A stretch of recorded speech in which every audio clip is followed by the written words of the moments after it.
Hello students, कैसे हो आप सब। मैं डॉक्टर रीना मुदगल एक बार फिर से बीए सेकेंड ईयर की ऑनलाइन क्लास में आपका स्वागत करती हूँ। कल हमने संविधान सभा पढ़ा था और संविधान सभा में हमने पढ़ा था कि किस प्रकार से भारत के संविधान निर्माण के लिए संविधान सभा का प्रोसेस जो है तैयार किया गया कैबिनेट मिशन के द्वारा। कैबिनेट मिशन जो है भारत में आए, दिल्ली आए और दिल्ली आने के बाद वो उन्होंने अपनी योजना प्रस्तुत की कि किस प्रकार से संविधान सभा में 389 सदस्य होंगे और कैसे ब्रिटिश प्रांतों के सदस्य होंगे, देशी रियासतों के सदस्य होंगे, चीफ कमिश्नरी क्षेत्रों के सदस्य होंगे और फिर उनका चुनाव किस प्रोसेस के माध्यम से होगा। ये सब कल हमने डिस्कस कर लिया था। अब आज हमने उसके बाद बताया था कि संविधान सभा में जो है, संविधान सभा में जो मेन केंद्र बिंदु थे वो कौन थे? डॉक्टर भीमराव अंबेडकर थे, पंडित जवाहरलाल नेहरू थे, सरदार पटेल थे। और फिर संविधान सभा के कार्य करने के लिए सबसे पहले उन्होंने संविधान बनाने के लिए बैठकें निर्धारित की। पहली बैठक 9 दिसंबर 1940 को रखी गई, जिसमें सच्चिदानंद सिन्हा को अस्थायी अध्यक्ष बनाया गया था। दूसरी बैठक जो है वो 11 दिसंबर 1940 को रखी गई, जिसमें क्या हुआ था, राजेंद्र प्रसाद जो हमारे भारत के पहले राष्ट्रपति भी रह चुके हैं, उनको क्या बनाया था? स्थायी अध्यक्ष। HC मुखर्जी को उपाध्यक्ष बनाया था और BN राव को संवैधानिक सलाहकार नियुक्त किया गया था। तीसरी बैठक 13 दिसंबर 1940 को हुई थी। उसमें पंडित जवाहरलाल नेहरू के द्वारा उद्देश्य प्रस्ताव प्रस्तुत किया गया था, यानी कि प्रस्तावना उद्देशिका। अब उस प्रस्ताव को बाद में 22 जनवरी 1947 को सर्वसम्मति से पारित कर दिया गया था। अब उसके बाद हमने पढ़ना था कि उद्देश्य प्रस्ताव स्वीकृत होने के बाद संविधान सभा के कार्य संचालन के लिए बहुत सारी समितियां यहाँ पर बनाई गई। उन समितियों में सबसे प्रमुख जो समिति थी वो कौन सी थी? प्रारूप समिति थी। ड्राफ्ट कमेटी भी इसको बोलते हैं, मसौदा समिति भी बोलते हैं। एक बार पूछा गया था, 2 नंबर के क्वेश्चन में आया था सेकेंड ईयर में ही, कि ड्राफ्ट कमेटी क्या है। अब प्रारूप समिति सारे स्टूडेंट्स को पता था, लेकिन ड्राफ्ट कमेटी उसी को इंग्लिश में बोलते हैं। वो बच्चों को नॉलेज नहीं थी तो सारे बच्चे छोड़ के आ गए थे। तो आपको तीनों ही नाम यहाँ पर क्लियर होने चाहिए। इसे प्रारूप समिति भी कहते हैं, ड्राफ्ट कमेटी भी कहते हैं और मसौदा समिति भी कहते हैं। 29 अगस्त 1947 को डॉक्टर भीमराव अंबेडकर की अध्यक्षता में इस समिति का निर्माण हुआ, यानी कि अध्यक्ष यहाँ पर इनके थे डॉक्टर भीमराव अंबेडकर। अब भीमराव अंबेडकर ने अपनी सहायता के लिए यहाँ पर 6 व्यक्तियों को शामिल किया, यानी कि अध्यक्ष डॉक्टर भीमराव अंबेडकर और अन्य 6 सदस्य। टोटल कितने हो गए? 7 सदस्य। तो प्रारूप समिति में कितने सदस्य शामिल थे? 7 सदस्य शामिल थे। भीमराव अंबेडकर यहाँ अध्यक्ष हैं। दूसरे थे KM मुंशी, तीसरे थे गोपाल स्वामी अय्यर, चौथे थे सैयद मोहम्मद सादुल्ला, 5वें थे N माधव राज। इनकी आपको एक चीज़ ध्यान रखनी है कि N माधव राज ने BL मित्र की जगह ली थी। BL मित्र जिन्होंने अस्वस्थता के कारण त्यागपत्र दे दिया था और उनकी जगह फिर N माधव राज आ गए थे। छठे थे TT कृष्णामाचारी, ये भी 1948 में DP खेतान की मृत्यु के बाद इन्होंने उनकी जगह ली थी। 7वें थे अल्लादी कृष्णा स्वामी अय्यर। अब कई बार पूछ लेते हैं कि DP खेतान की मृत्यु के बाद उनकी जगह प्रारूप समिति में किसने ली, तो ये भी आपको अच्छे से याद रखना है कि TT कृष्णामाचारी यहाँ पर हैं। BL मित्र के बाद N माधव राज। तो 7 ही सदस्य बहुत इम्पोर्टेंट हैं, आपको 7 के नाम याद रखने हैं। तो ये तो थे प्रारूप समिति के। अब उसके बाद दूसरी जो थी वो थी संवैधानिक। अब बहुत सारी समितियां हैं तो उनके इसके सदस्य याद रखने हैं आपको। उसके बाद मेन समितियां हम देख लेते हैं कौन कौन सी हैं।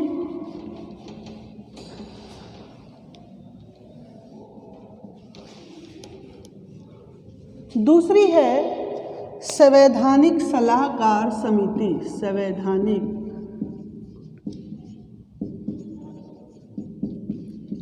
सलाहकार समिति, इसके अध्यक्ष कौन थे?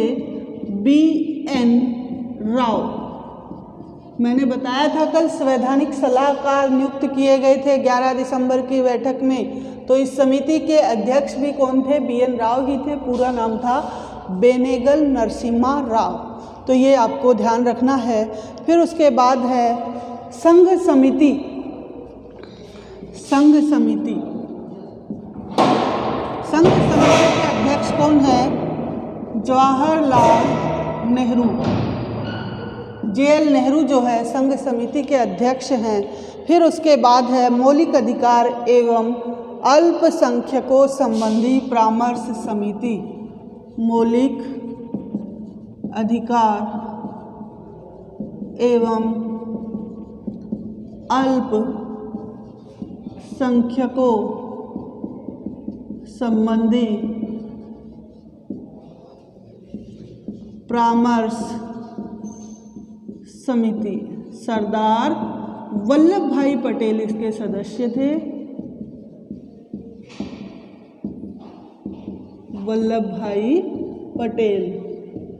स्टैच्यू ऑफ यूनिटी इनके नाम पे जो बनाया गया है। उसके बाद प्रांतीय संविधान समिति। प्रांतीय संविधान समिति, इसके अध्यक्ष भी यही हैं, सरदार वल्लभ भाई पटेल ही हैं। इसके अध्यक्ष भी देशी रियासतों का एकीकरण इन्होंने किया, पूरे देश का एकीकरण इन्होंने किया। फिर झंडा समिति, ये भी कई बार पूछा जाता है। झंडा समिति के अध्यक्ष JB Kripalani. JB Kripalani. JB Kripalani है झंडा समिति के अध्यक्ष। उसके बाद प्रक्रिया नियम समिति, डॉक्टर राजेंद्र प्रसाद। प्रक्रिया नियम समिति, डॉक्टर राजेंद्र प्रसाद, जो कि राष्ट्रपति भी रह चुके हमारे पहले, डॉक्टर राजेंद्र प्रसाद। प्रक्रिया नियम समिति के बाद संचालन समिति, इसके भी यही हैं, संचालन समिति के भी यही सदस्य हैं। ये देखिए, ये मेन सदस्य और सदस्य उनके समिति के अध्यक्ष कौन कौन है, ये आपको ध्यान में रखना है। संवैधानिक सलाहकार समिति के अध्यक्ष BN राव, बेनेगल नरसिम्हा राव। संघ समिति के अध्यक्ष जवाहरलाल नेहरू। मौलिक अधिकार एवं अल्पसंख्यकों संबंधी परामर्श समिति के अध्यक्ष सरदार वल्लभ भाई पटेल। उसके बाद प्रांतीय संविधान समिति के अध्यक्ष भी वही हैं, सरदार वल्लभ भाई पटेल। झंडा समिति के अध्यक्ष JB कृपलानी। और उनके बाद प्रक्रिया नियम समिति डॉक्टर राजेंद्र प्रसाद। और उनके बाद संचालन समिति के अध्यक्ष भी डॉक्टर राजेंद्र प्रसाद ही हैं। तो ये समितियां आपको बिल्कुल याद होनी चाहिए, बहुत बार पूछी जाती रही हैं। इनमें से एक ना एक समिति के अध्यक्ष का नाम पूछा जाता रहा है, तो ये आपको बहुत ही अच्छे से याद करना है। बाकी प्रारूप समिति तो मेन है ही। अब उसके बाद देखिएगा, संविधान सभा की समितियां भी बन गई हैं, ठीक है। संविधान सभा का निर्माण भी हो गया। अब क्या हुआ, संविधान का प्रभाव में आना। कैसे संविधान जो है, संविधान का प्रभाव में आना। अब ये जो समितियां बनाई गई थी, संविधान सभा के सदस्यों के द्वारा संविधान निर्माण किया गया है। उसके बाद संविधान हमारा बन गया। तो इसमें देखिएगा, अंबेडकर ने 4 नवंबर 1948 को, 4 नवंबर 1948 को अंबेडकर ने अंतिम प्रारूप पेश किया। अंतिम प्रारूप पेश किया, ये याद रखना है आपको। 4 नवंबर 1948 को डॉक्टर भीमराव अंबेडकर, जो संविधान में मुख्य भूमिका में थे यहाँ पर, उन्होंने अंतिम प्रारूप पेश किया संविधान सभा में। और कुल बैठकें अगर पूछा जाए तो 114 बैठकें यहाँ पर बताई गई हैं। संविधान सभा की कुल बैठक कितनी हुई? 114 हुई है। उसके बाद संविधान सभा में कुल सेशन कितने बुलाए गए, कुल सत्र कितने बुलाए गए? तो 11 सत्र यहाँ पर बुलाए गए थे। उसके बाद पहला सत्र अगर पूछे तो 9 से 23 दिसंबर 1946, पहला 9 से 23 दिसंबर 1946। और पूछे कि अंतिम सत्र यानी कि 11वां तो 14 से 26 नवंबर 1949, 14 से 26 नवंबर 1949 को, ये भी आपको ध्यान रखना है। फिर उसके बाद अगर समय पूछे कि संविधान बनने में कितना समय लगा तो 2 वर्ष 11 माह 18 दिन, ये टाइम जो है संविधान बनाने में लगा। अगर कुल खर्च पूछे तो ये देखिए अलग अलग बुक्स में अलग अलग आपको मिलेगा, लेकिन लगभग 64 लाख रुपए खर्च हुए थे उस समय। तो ये आपको ध्यान रखनी है मेन चीज़ें कि संविधान कैसे प्रभाव में आया। तो यहाँ पर संविधान सभा के द्वारा संविधान का निर्माण किया जा चुका था। उसके बाद 4 नवंबर 1948 को अंबेडकर ने अंतिम प्रारूप पेश किया। कुल बैठकें 111 हुई, सेशन 11 बुलाए गए। पहला सेशन 9 से 23 दिसंबर को 1946 में और 11वां 14 से 26 नवंबर 1949 को। 2 वर्ष 11 माह और 18 दिन का समय यहाँ पर लगता है। कुल खर्च हुआ है लगभग 64 लाख रुपए। अब उसके बाद पूरे संविधान को 3 वाचनों में पारित किया गया। संविधान को यानी कि रीडिंग, संविधान को कितने वाचनों में पारित किया गया? 3 वाचनों में पारित किया गया। वाचन यानी कि रीडिंग, ये देखिए 3 वाचनों में पारित किया गया। संविधान पारित करने के लिए कभी भी मत विभाजन नहीं हुआ। ऐसा कभी नहीं हुआ कि संविधान पारित करने के लिए आपस में सदस्यों में मतभेद हुआ हो या मत विभाजन हुआ हो। यहाँ पर सर्वसम्मति, समायोजन और संशोधन प्रक्रिया के द्वारा, सर्वसम्मति, समायोजन और संशोधन प्रक्रिया के द्वारा संविधान पारित किया गया। संविधान जो है वो पारित किया गया। 26 नवंबर 1949 को, 26 नवंबर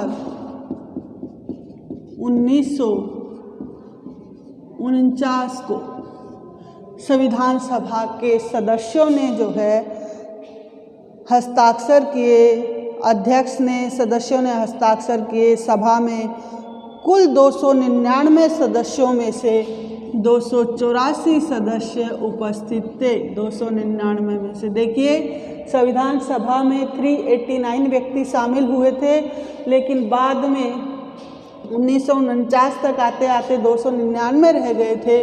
और 299 में से भी हस्ताक्षर जिन व्यक्तियों ने किया, हस्ताक्षर यानी कि संविधान सभा की जो प्रति थी उसके ऊपर जो सिग्नेचर किए गए, वो कितने व्यक्तियों के द्वारा किए गए? 284 व्यक्तियों ने यहाँ पर साइन किए हैं। अब उसके बाद संविधान की प्रस्तावना में 26 नवंबर 1949 का उल्लेख उस दिन के रूप में किया गया जिस दिन संविधान को अपनाया गया।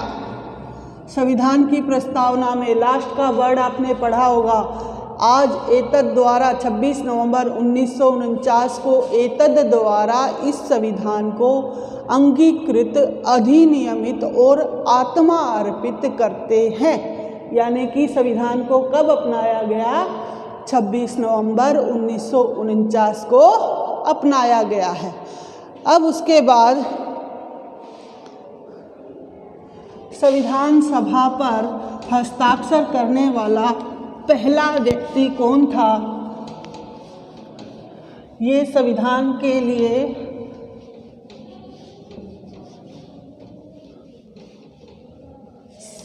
हस्ताक्षर 284 सदस्यों ने किए। हस्ताक्षर करने वाला पहला व्यक्ति था JL नेहरू, जवाहरलाल नेहरू। कौन था? जवाहरलाल नेहरू, जो प्रथम प्रधानमंत्री बने थे हमारे।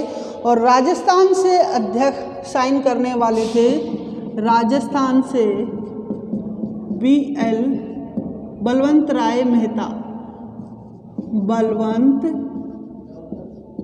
राय मेहता। ये तो ये भी आपको ध्यान में रखना है।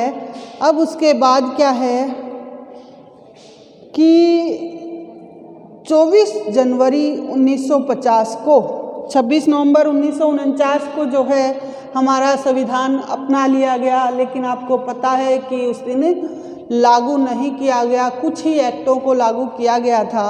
अब देखिए 24 जनवरी 1950 को राष्ट्रगान को पारित किया गया। राष्ट्रगान 24 जनवरी 1950 राष्ट्रगान जो हमारा है उसको पारित किया गया 24 जनवरी 1950 को। जबकि 22 जुलाई 1947 को, 22 जुलाई 1947 को राष्ट्रीय ध्वज यानी कि हमारा जो तिरंगा झंडा है उसको पारित किया गया कि किस प्रकार से हमारा झंडा जो राष्ट्र ध्वज है वो तिरंगा होगा, उसमें सारनाथ का चिन्ह होगा, वो सब डिसाइड किया गया 22 जुलाई 1947 को। राष्ट्रगान जो हमारा जनगण मन है वो 24 जनवरी 1950 को पारित किया गया। तो ये दोनों चीज़ें भी आपको अच्छे से याद रखनी है। उसके बाद हमारा संविधान 26 जनवरी 1950 को लागू हुआ। आप सभी को पता है कि 26 जनवरी 1950 को संविधान लागू हुआ। 26 नवंबर 1949 को बनकर पूरी तरह से तैयार हो गया था, लेकिन आप सभी को पता है कि पंडित जवाहरलाल नेहरू वाली जो ऐतिहासिक महत्व था, रावी नदी के किनारे जो नमक बनाते हुए कसम खाई गई थी, उस ऐतिहासिक महत्व के कारण 26 जनवरी 1950 को संविधान लागू किया गया। तो 26 नवंबर 1949 को बनकर तैयार हो गया था, लेकिन लागू हमारे ऐतिहासिक महत्व के कारण 26 जनवरी 1950 को किया गया। और जब लागू किया गया तो इसमें टोटल अनुच्छेद थे 395। वर्तमान में भी इतने ही अनुच्छेद हैं, भारतीय संविधान में 395 ही अनुच्छेद हैं। कई बार भ्रमित करने के लिए क्या कह देते हैं कि अनुच्छेद जो है, जैसे नवरंग राय की एक कंपटीशन की बुक आती है, उसमें आपने देखा होगा 445 अनुच्छेद हैं, 46 नहीं, अनुच्छेदों की संख्या वही है, केवल इसमें भाग जुड़ते हैं। ठीक है। अब उसके बाद अनुच्छेद तो 395 ही हैं, वर्तमान में भी भाग हैं 22 और अनुसूचियां हैं 8। भाग 22 अनुसूची उस समय 8 थी, लेकिन अब 12 हो गई है। अनुच्छेदों की संख्या 395 ही है। इसमें केवल कैक है, गैग है, डे, ये सब जुड़ते रहते हैं, घटते रहते हैं, बढ़ते रहते हैं संविधान संशोधन के माध्यम से, लेकिन संख्या इतनी ही है। भाग भी उतने ही हैं, 22 भाग हैं। और अनुसूचियां 8 थी, अब कितनी हो गई हैं? 12 हो गई हैं। अब बात करते हैं हम, ये सारी चीज़ें आपको अच्छे से याद रखनी है। इसके बाद देखिएगा कि कुछ जो एक्ट थे, जो इमरजेंसी में जो एक्ट थे, वो 26 नवंबर 1949 को ही लागू कर दिए गए थे। वो कौन कौन से थे, तो वो भी हम एक बार अपने यहाँ पे देख लेते हैं।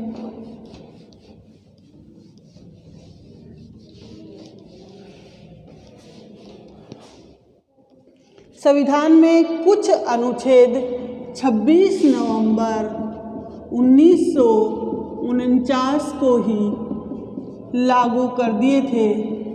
वो टोटल 16 अनुच्छेद थे। कितने थे? 16 अनुच्छेद थे। वो कौन कौन से थे? वो सबसे पहले 5, 6, 7, 8, 9 संख्या आपको ध्यान रखनी है यहाँ पर। 324, 367, 79, 80, 88।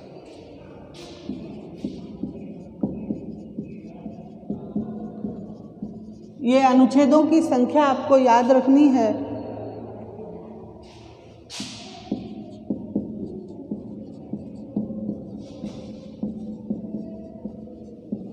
ये 91, 92, 93, 94 टोटल 16। ये कौन से थे? नागरिकता, अंतरिम संसद, आपातकालीन प्रावधान, नागरिकता, जब तक संविधान का निर्माण नहीं हो जाता तब तक संविधान सभा ही जो है संविधान सभा के सदस्य जो थे वही सरकार चलाएंगे। अंतरिम संसद, आपातकालीन प्रावधान,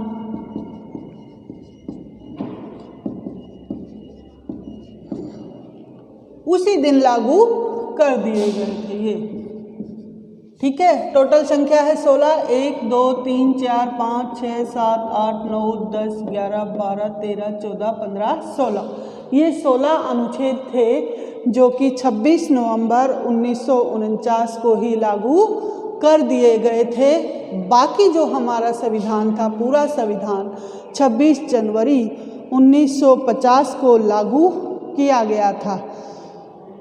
तो ये थी पूरी संविधान सभा हमने पढ़ ली। अब संविधान सभा के द्वारा सबसे पहले संविधान की प्रस्तावना आती है आपके यहाँ पर। तो ये संविधान सभा यहाँ पर समाप्त होती है, ये आपको अच्छे से पढ़नी है। आज के लिए इतना ही काफ़ी है। अगले वीडियो में हम अलग से टॉपिक के साथ आएंगे। तब तक के लिए धन्यवाद।